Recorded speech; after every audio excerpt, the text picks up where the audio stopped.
Halo bro, balik lagi sama Andika Kusuma.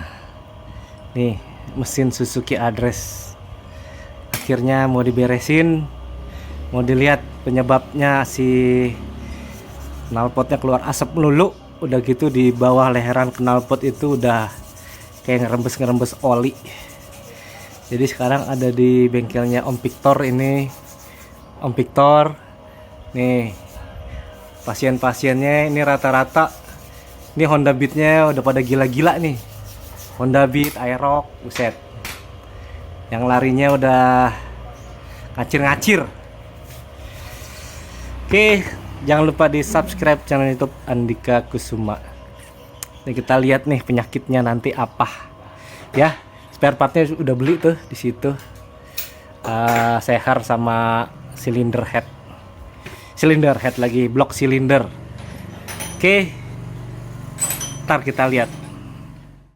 Nah ini nih, ini sehernya ternyata seperti ini. Ini pakai pistonnya KZR ya, Vario.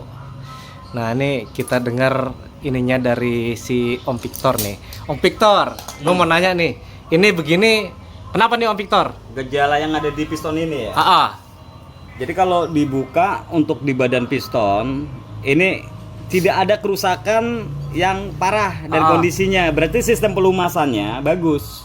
oke. Cuma di antara ring kompresi ini yang punya tugas fungsi untuk mencegah kebocoran kompresi yang ada di atas kepala piston dan ruang bakar yang ada di head ini. Dia sudah tidak mampu menahan disebabkan oleh clearance yang ada antara ring seher dan dinding yang ada di blok di boring. Itu celahnya sudah besar, akhirnya pembakaran yang harusnya terjadi di sini di bawah ring ini sudah terjadi pembakaran. Oke. Jadi udah bocor. Yang mengakibatkan fungsi dari ring oli ini macet. Tuh, macet tuh. Iya, benar, Dia benar. macet. Kalau dia macet, tidak akan bekerja secara baik, yang akhirnya oli ini tembus Oke, jadi ke masuk ke permukaan dalam ini. ruang bakar yang mengakibatkan waktu dihidupin mungkin mengeluarkan asap. Iya benar. Nah ini faktornya karena ring ini sudah tidak bekerja, tidak berfungsi. Oke. Yang bikin dia nggak fungsi mati karena kerak yang timbul yang ada di faktor dari clearance antara celah dinding piston yang ada di blok sama ring ini sebagai pencegah supaya terjadi kebocoran. Oke. Nah tadi yang hubungannya sama ECU apa Om? Nah, hubungannya sama ECU, motor ini terindikasi kekeringan karena diameternya lebih besar dibanding standar. Iya, karena cc-nya udah naik. Betul, apalagi dengan perubahan cc itu harusnya dipasok bahan bakar yang disesuaikan untuk kebutuhan ukurannya ya. Karena ECU-nya masih standar dan tidak bisa di-remap, akhirnya fuel rate jumlah bahan bakar yang dikeluarkan oleh injektor itu tidak bisa disetel. Oke, berarti nggak bisa maksimal ya? Nggak bisa, bukan maksimal, sesuai kebutuhan. Nggak bisa dapat sesuai kebutuhan kinerja mesin ini, bahan bakarnya akhirnya mengakibatkan kekeringan terlalu lean. Yang berakibat tingkat pemuaian dari piston ini sendiri atau kinerja nggak maksimal dan kerusakan material seperti kayak baret-baret.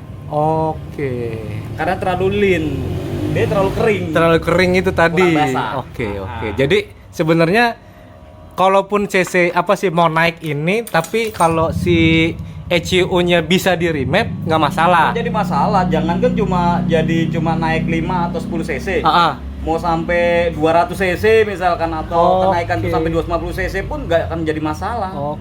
Selama bisa di remap, dalam arti di remap itu menyesuaikan jumlah kebutuhan untuk kinerja seperti kayak bahan bakar, kinerjanya lewat injektor, motor injeksi, timing pengapian mungkin. Dengan besarnya piston otomatis tingkat kompresi semakin tinggi. Nah timing ini kebutuhannya itu dari perubahan butuhnya lebih maju atau lebih mundur. Nah itu kan harus butuh ECU yang bisa di remap.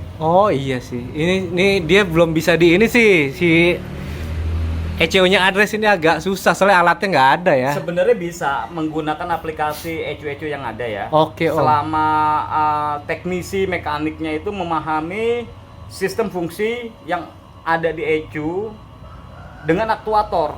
Oh. Aktuatornya seperti warna kabel dan fungsinya, simbol warna untuk fungsinya, analisa kebutuhan voltase sesuai dengan fungsi aktuatornya. Jadi sah-sah aja menggunakan ECU. Misalkan motor address ini tidak ada ECU aftermarket. Terus kita mau aplikasi dari ECU yang lain, itu boleh. Nggak jadi masalah, sah. Selama si pemasangnya itu memahami fungsi simbol warna untuk fungsi. Oke, jadi ngurut kabelnya yang Harus di itu ECU. buat ulang jalur kabel untuk aktuator. Aktuator itu apa sih?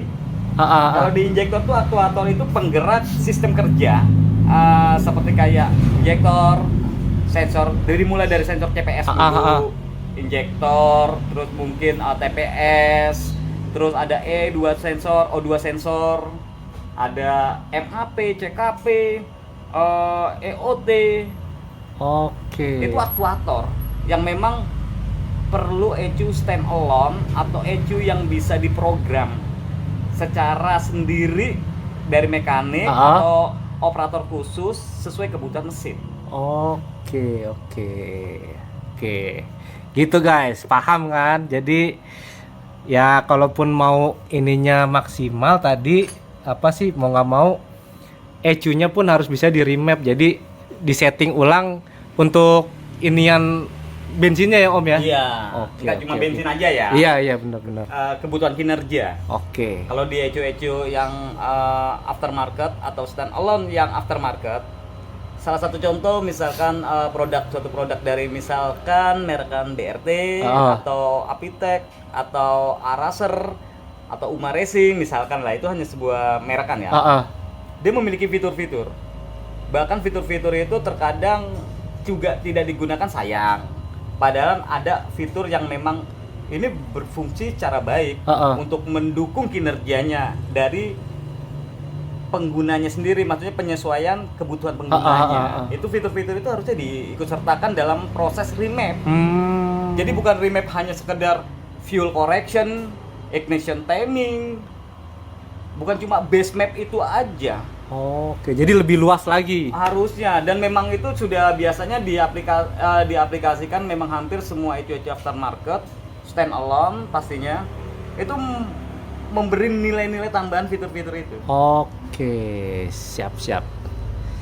Itu guys, jelas kan? Jadi ini kenapa dia bisa begini, karena itu tadi si ininya suplai bahan bakarnya Om ya. ECU-nya nggak bisa di remap itu. Jadi ininya naik tapi si ECU-nya nggak di remap. Jadi gitu. Nah, panas tinggi, efeknya seperti ini.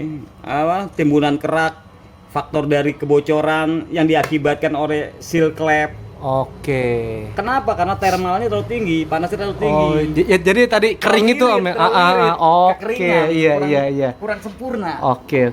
Pasokan bahan bakarnya mungkin otomatis kalau misalkan patokan bakar itu lebih sempurna sesuai kebutuhan, kinerja tenaga, hasil tenaganya pun jauh lebih baik. Oh iya benar, tenaga yang dihasilkannya otomatis maksimal juga keluarnya. Pemadatan kompresi dari kalori bahan bakar ya kan, perbandingan bahan bakar dan udara itu lebih maksimal. Akhirnya kinerja, ledakannya besar, terus mesin itu tidak terlalu kering, ringan bekerjanya. Akhirnya menghasilkan tenaga yang bagus, nyaman digunakan. Seperti itu.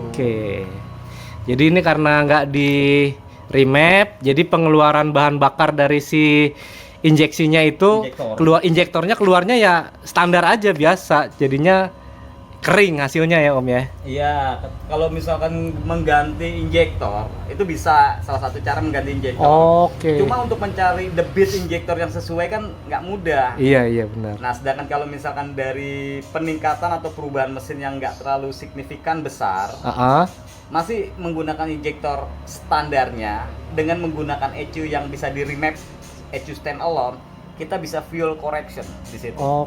Menambah debit bahan bakar, berapa lama debit bahan bakar itu akan menyemprot fuel rate. Siap Om. Jadi ntar kita lihat lagi nih ininya ya, kelanjutannya dari bongkar motor ini. Bro, jadi ini blok silinder sama sehernya baru, jadi balik ke awal lagi 113 cc karena ini sebenarnya yang versi yang bawaannya si address, tapi si silindernya udah bikin oversize quarter jadi ukuran 54,5 karena nyesuaiin sama ini pistonnya si Honda Vario 125 KZR. Jadi cc-nya naik ke 121 atau 123 gitu dah. Nih. Nah, ini karena kondisinya udah begini, jadi balik lagi ke awal 113 cc.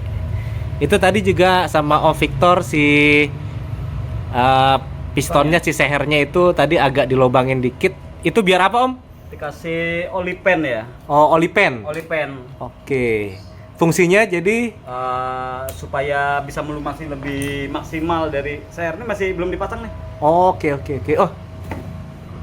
Nah, ini belum dipotong. Ya. Itu dia tuh lubangnya ya. Jadi kalau di bagian ini ada oli, dia nggak akan pernah hilang. Oh iya, jadi ngadep di situ ya. Iya, karena oke. persengnya ini. Tapi kalau ditekan ada tekanan, dia pasti Masuk ke turun. dalam. Oke, sip. Itu jadi fungsinya, teman-teman. Begitu.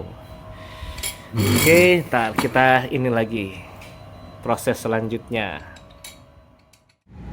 Oke guys, jadi motor gua sudah beres di servis nih ya. Jadi ini udah servis, udah kelar. Jadi sebenarnya ini udah beberapa lama sih dari saat waktu gua di servis waktu itu yang knalpot gua ngebul. Jadi ini udah kelar semua, udah selesai prosesnya. Ya sudah aman, sudah tidak ada lagi asap-asap yang keluar atau bau-bau oli.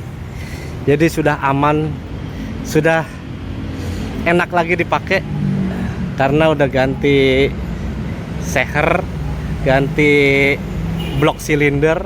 Cuman memang harus ada yang diganti, itu kalau nggak salah payung klep itu belum gua ganti.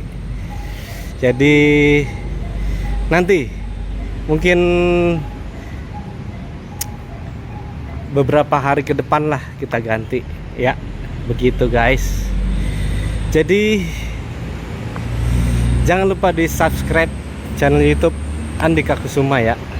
Oke, see you di next video lagi. Bye bye.